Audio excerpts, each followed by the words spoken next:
Hello everyone. So I am going to start a new series of videos now on extrasolar planets, and especially focusing on the techniques to find these planets.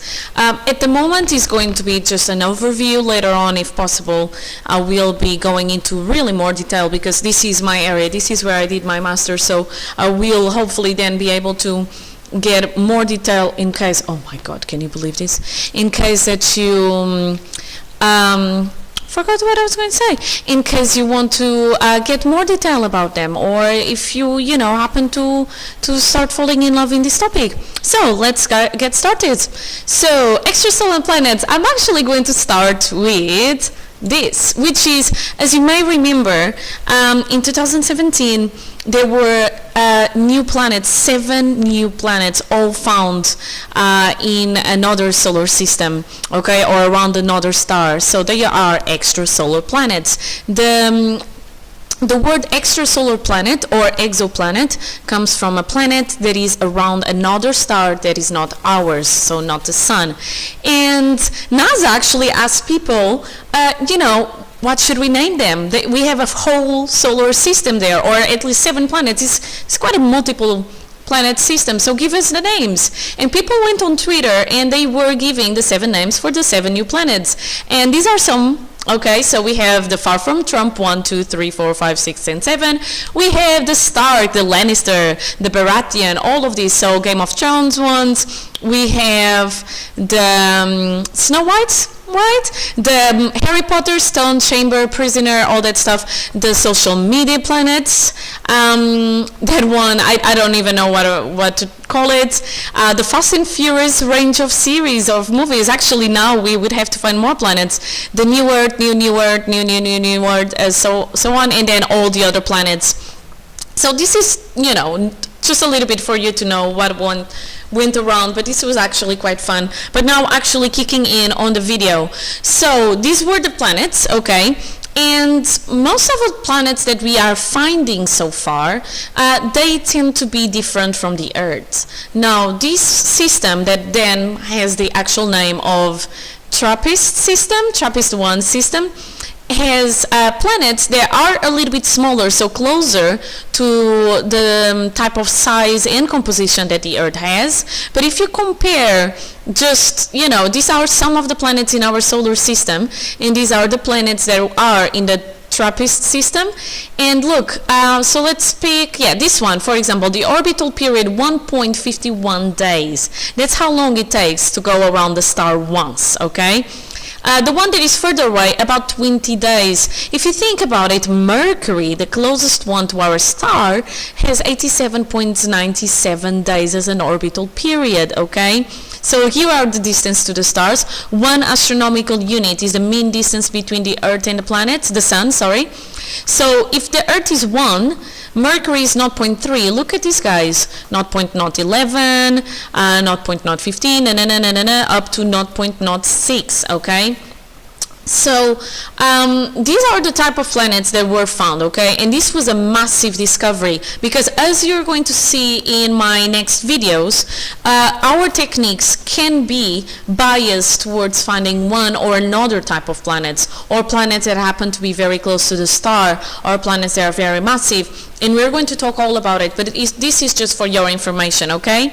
So let's find about how do we find them, okay? So let's find about how we get to know that these planets exist. So, okay, there are planets around other stars. Why don't we just look for them directly? Why not? Now, the thing is, direct imaging of the exoplanets or extrasolar planets is very, very difficult, almost impossible, really.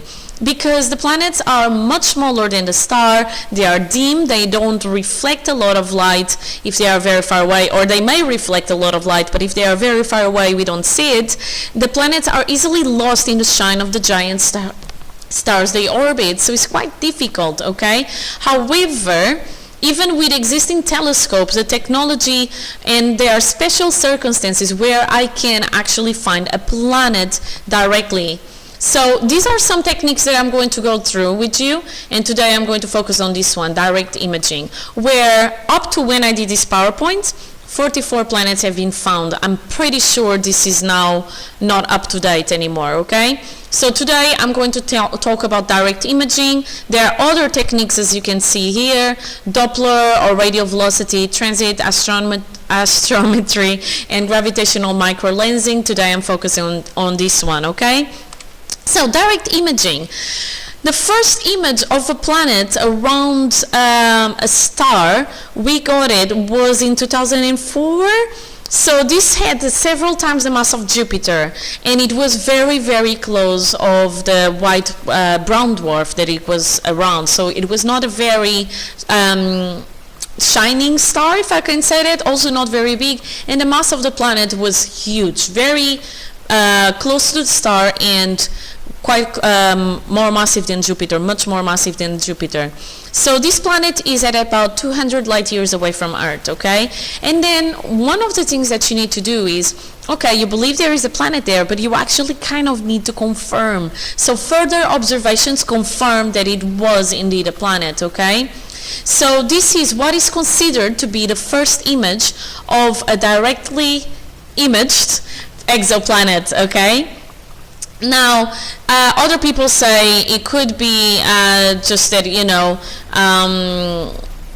the reason the planet could be is that it is around orbit around dwarf, which is far dim under the true star. So planets are supposed to be in orbit around stars, and since the object may have formed as a miniature star, some do not consider it to be a proper planet. They say, how do you actually know? But this is, you know, we're focusing on the actual direct imaging, and this is more or less how it looks like. And please see the similarity between this and the eye in the Lord of the Rings, okay? So what happens is the following. I have a star right here at the center, okay? And what is going to happen is the star, especially when it's a young star, it has a lot of dust and particles around it, okay? And planets, the way that they form is that they gather up that dust and those particles through gravity.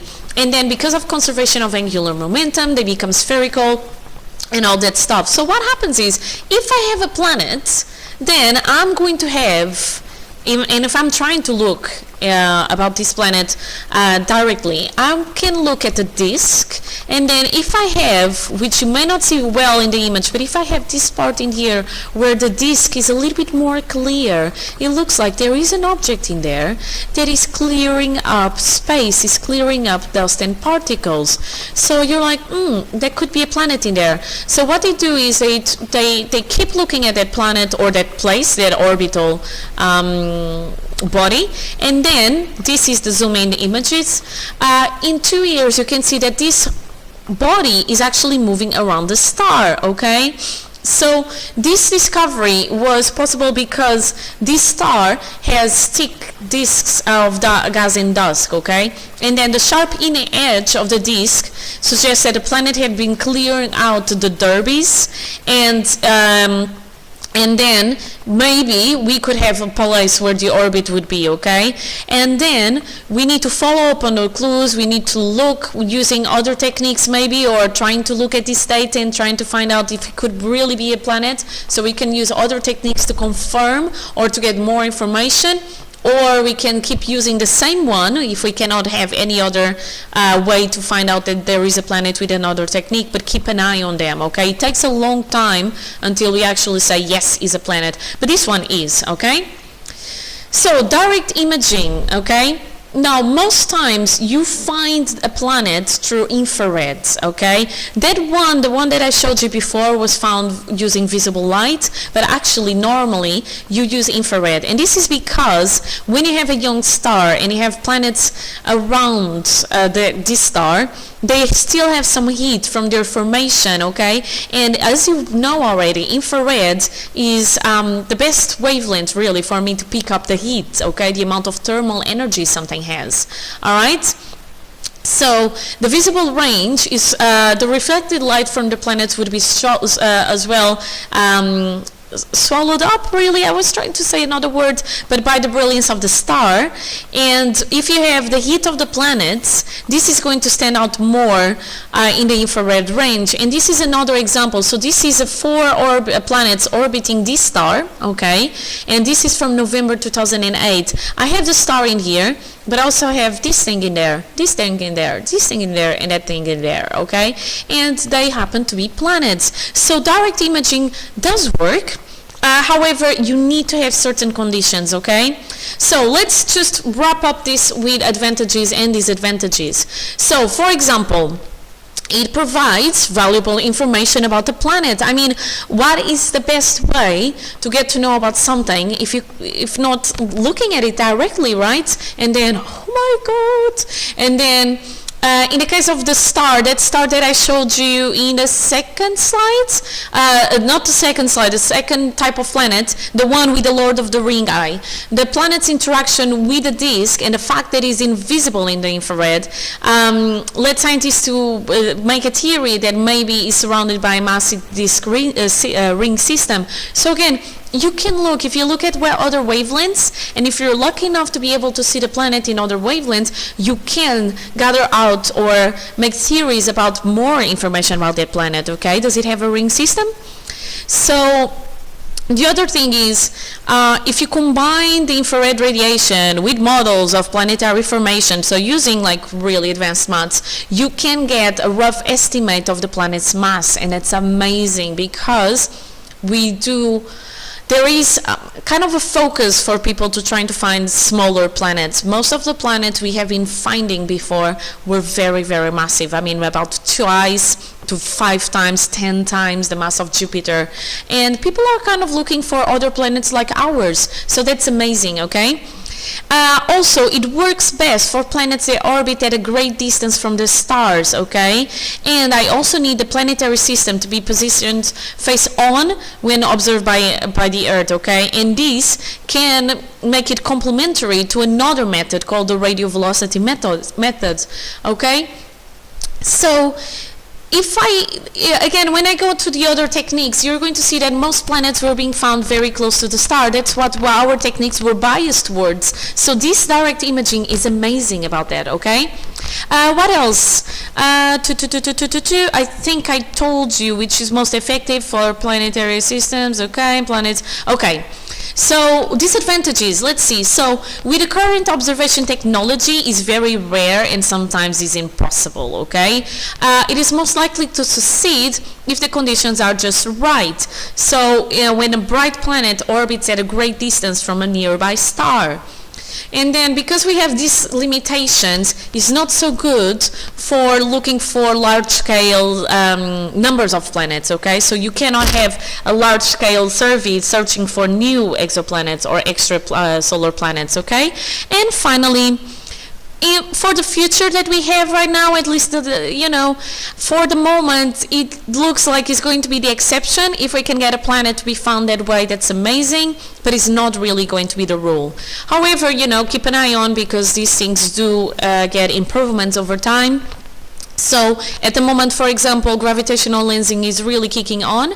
Before, we had radial, the Doppler, and the transit method. Maybe in the future, direct imaging will be the way to go. Who knows? All right. So up to my next video, be happy and healthy, and I will be putting stuff about how you find extrasolar planets. Bye. Keep happy and healthy. Yeah, I told you. Okay. Bye. I'm gonna go now.